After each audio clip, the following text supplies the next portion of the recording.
soo waxee ni Macky Sall a bien gouverné dafa mel ni doo partagé dans ce cas là gis-gisu ko mel ni maître Ciré Clédor Ly. non mais qu'est-ce qu'il a reproché li nga xamante ni mais reproché na ko li nga xamante ni moo di bi mu arrivé ci fin mandat am décret yi nga xamante ni jot na ko jël. oui yenn actes yi nga xamante ni posé na ko entreprise navale bi nga xamante ni également jox nañ ko Turquie yëpp soulevé na ko. Ciré je le renvoie. ndax sax ba ñuy laajte ndax bëggul ñu traduire Macky Sall pour haute trahison. ban trahison la koy traduire fu mu ko yóbbu ban cour ak Macky Sall dans un état il y a deux théories il y a l'exercice de l'autorité publique illégalement prolongé et l'exercice de l'autorité publique illégalement anticipé moom bu waxee loolu Macky Sall il gouverne le pays jusqu'au 2 tout décret qu'il pose avant le 2 est licite et conforme de droit et que ñoom à l'époque même quand ils ont dit il est le président de la République tant qu'il n'a pas prêté serment et prendre les rênes il ne pouvait pas poser un acte parce que tout acte qu'il aurait posé était l'exercice de l'autorité publique illégalement anticipé donc il faut qu'on reste dans un cadre de droit et c'est regrettable que des juristes des avocats phagocytent la légalité dans sa théorie pour di faire croire à des gens des choses yoo xam ne ce n'est pas possible c'est des chimères ay wax kese la et ça nous daf ñuy divertir au lieu d'aller vers l'essentiel ça divertit le pays ça divertit les nouvelles autorités. et pourtant am na ay dogal yi nga xamante ni jëloon na ko. mais boo leen nga dindi ko loolu régime ba ñu ñëwee dañ ko mais da nga koy dindi noonu la jeex na tàkk il nomme Alioune Kandji c'est légal boo ñëwee nga dindi ma mais man bu ma naqaree ma dem yóbbu la rep su la naqaree man bu ñu ma nommé notamment li nga xamante ni moom mooy l'attribution de la concession des chantiers navals de Dakar à une société turque ak la nomination de Abdoulaye Ndiaye à la tête de la Cour suprême l'élargissement de la liste des ayants droit au passeport diplomatique yëpp tey jii dakkal nañ ko. élargissement wala restriction. élargissement. yokk ñu nga am passeport diplomatique mais loolu y a pas de problème la mesure elle est douce élargissement ça veut dire yokk. boo yokk passeport diplomatique noonu la passeport diplomatique question statut la da ngay am statut am ko amoo ko waroo ko am point barre léegi le juge qu'on a nommé à la Cour suprême légalement mais on verra ce juge là peut-être il est discipliné autre mais sinon il peut faire un rep boo ko dindee bu ko neexee mu def un recours en excès de pouvoir et puis tu donnes la théorie en fait de quoi yow léegi nga dindi ko mën na la demander question boobu mën na demander loolu devant une cour et que déglu ma fii le rep là le recours en excès de pouvoir on te demandera monsieur pourquoi vous l'avez enlevé vous dites pourquoi Macky Sall l'a nommé il était président de la République et vous pourquoi vous l'avez enlevé yaa ngi may dégg bu baax léegi yow nga nommé keneen mais vous pouvez vous retrouver un jour devant la barre l'État du Sénégal peut être devant la barre vis-à-vis de ce juge qu'on a annulé le décret et si un nomme un autre ils donneront l'argument pour lequel il a été nommé. C'est des questions de droit fii Sénégal koo laal mën na la yóbbu di question de droit et que gis nga quand on est au pouvoir là c'est fini tu n'es plus protégé. La loi va commencer à sévir dans beaucoup de ce que tu dis là les décrets de changement les terrains de ces gens là c'est les administrations qui leur avaient donné ça. Il y a des déclassements dégg naa ay théories kenn daan way ils ont déclassé jël de 2000 francs dem jaay million gis nga yooyu ay théories démagogiques la. parce que da nga koo xam nga businessman yaa xam ni ñuy businessé donc il faut qu'il soit prudent avec ces businessmen et ces gens qui parlent partout et de faire une commission nationale de professionnels. Il y a des inspecteurs d'État comme ñoom Birima Mangara ñoom Ousseynou Niang qui sont des inspecteurs des impôts et domaines qui ont travaillé dans les histoires de contentieux. est-ce que kon lu ni mel moo tax ñu dégg ce matin ku mel Doudou Ndoye mu ne tey jii travaux yi nga xamante ni stoppé nañ ko ci littoral bi am na borom yi nga xamante ni bu la neexee mën nañ attaquer cette décision. mais dañuy attaquer y aura des attaques et puis ils vont yow sax lu ni mel noo ko gisee. non dañuy perte est-ce une bonne idée non état bay daanu bu ñu attaquer état bay daanu parce que au moment des faits c'est l'autorité légitime investie de pouvoir qui l'avait fait donc c'est licite et conforme du droit. Donc cette personne-là mënoo ñëw yow en changement de régime nga ne dindi ko bëgg ko aliéné xañ loo ko mais on va te demander de lui payer tout le préjudice. oui mais dañoo gis ni lu ni mel dafay yàq bu baax a baax. mais yàq bi c'est relatif suñu dundin suñu environnement géej gi fu mu ne nii occupé nañ ko immeuble yi bëri na déglu ma y a des plages y a des zones qui restent xam nga lan moo doon wax ji il faut faire une commission d'aménagement du littoral ngay wax boo demee nga xool képp koo xam ne nekk na ci loo xam ne c'est pas légal par rapport à l'urbanisme nga rectifier ko wala nga arrêté ko noonu la ñuy def doo jël ay businessman ñu bëgg a song yeneen businessman il faut éviter cela dañ lay tromper bala ngay rendre compte que def nga erreur yow fait c'est trop tard tu es doo au mur ngay nekk parce que day fekk pare nga ay condamnation yi ça fuse de partout et puis bu yàggee day nekk un état bananière ça arrête les investissements dans ce pays parce qu'ils disent qu'au Sénégal tu peux acheter un hôtel tu mets ton argent un matin quelqu'un vient dans l'opposition avec un coup de tête il t'attaque il gâte ton argent et là ça bloque.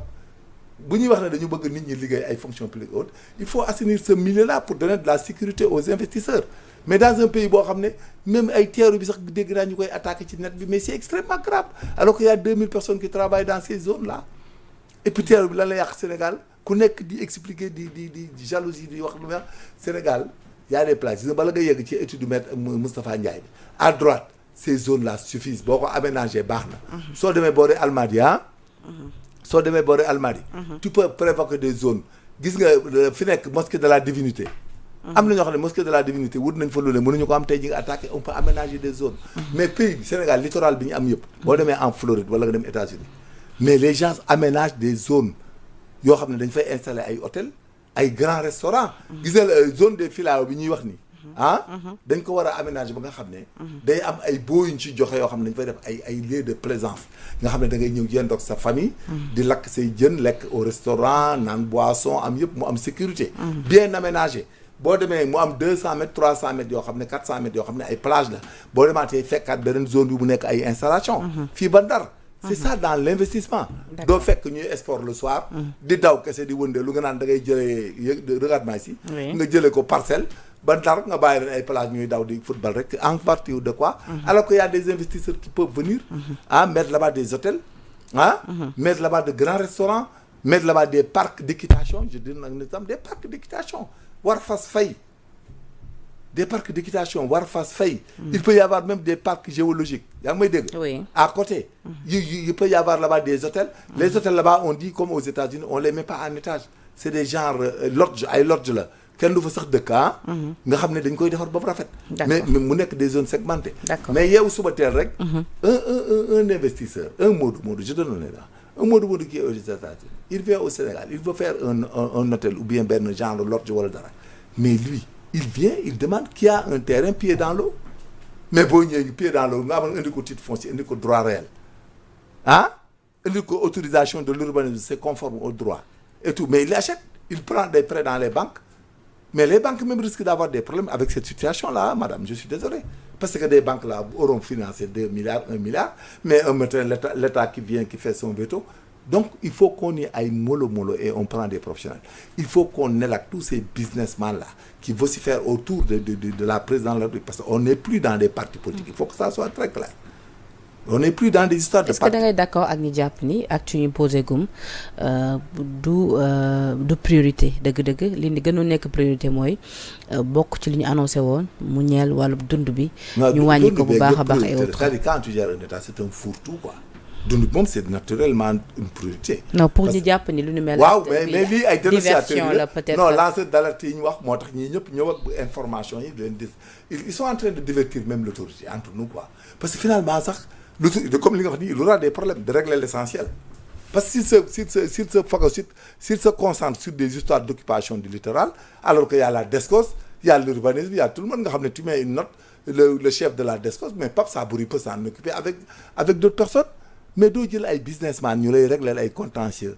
surtout en matière domaniale duñ ci dugg duñ ko jege il faut les déléguer te li nga wax dëgg la fi ne nii si tu te concentres pas sur la sécurité publique